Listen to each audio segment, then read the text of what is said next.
Mac আউটের result কিন্তু বেরিয়ে গেছে এবং ম্যাক আউটের রেজাল্টে কিন্তু আবার প্রচুর ছেলেরা কিন্তু ব্যাক বা সাপ্লি পেয়েছে এবং তাদের মনের মধ্যে প্রশ্ন, কেন এই ধরনের সমস্যা হলো? এই নিয়ে আজকের এই ভিডিও প্রথম থেকে শেষ পর্যন্ত দেখো। বেসিক্যালি আমি যে পার্টটা দেখেছি, ফাইনাল ইয়ারের ছাত্রছাত্রী যারা ছিল ম্যাক আউটে তাদের কিন্তু অতটা ইস্যু হয়নি। বেসিক্যালি বেশি ইস্যু হয়েছে কিন্তু সেকেন্ড ইয়ার এবং থার্ড ইয়ারের ছেলেদের, এবং সেখানে দাঁড়িয়ে কিন্তু ল্যাক অফ তোমার কনফিডেন্স এবং ল্যাক অফ তোমার প্রপার প্রিপারেশন কিন্তু দেখা গেছে।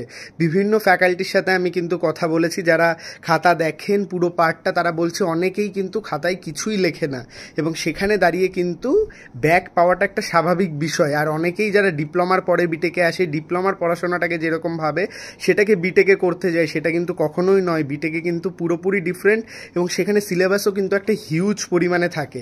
তো সেই ক্ষেত্রে আমি তোমাদের বলবো যে অরিজিনাল পার্টটা নিয়ে একটু প্রিপারেশন নাও। আর একটা জিনিস, হ্যাঁ, অনেকে ভালো পরীক্ষা দিয়েছো তাও তাদের ব্যাক এসেছে, তারাও কমেন্ট করো এবং রিভিউ করো। আমি অবশ্যই বলবো প্রিপেয়ার করতে। এবং অনেকের কিন্তু ব্যাপার থাকে যে ভালো পরীক্ষা দেওয়ার পরেও তাদের মনে হয় পরীক্ষাটা ভালো, কিন্তু আলটিমেটলি পরীক্ষাটা ভালো হয় না, সেটাও কিন্তু প্রিপারেশনের অভাবে। তো সেই ক্ষেত্রে আমি তোমাদের বলবো একটু ফোকাস করো বিষয়গুলো, আর কমেন্ট করে জানাও কার কার এরকম ইস্যু এসেছে যে ভালো পরীক্ষা দিয়েও কিছু হয়নি। হ্যাঁ, এরকম অনেক স্টুডেন্ট রয়েছে আমার জুনিয়র্স বা আমার একদম চেনা জানা, তো তাদেরও কিন্তু এরকম হয়েছে, আমাকে তারা কমেন্ট করেছে, ইনস্টাগ্রামে জানিয়েছে।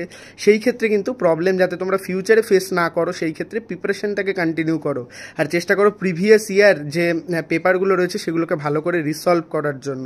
আর অবশ্যই তোমরা কিন্তু কমেন্টে জানাও কার কি আপডেট বা অসুবিধা হয়েছে। আমাদের টেলিগ্রাম গ্রুপ এবং চ্যানেলে জয়েন করে যেও।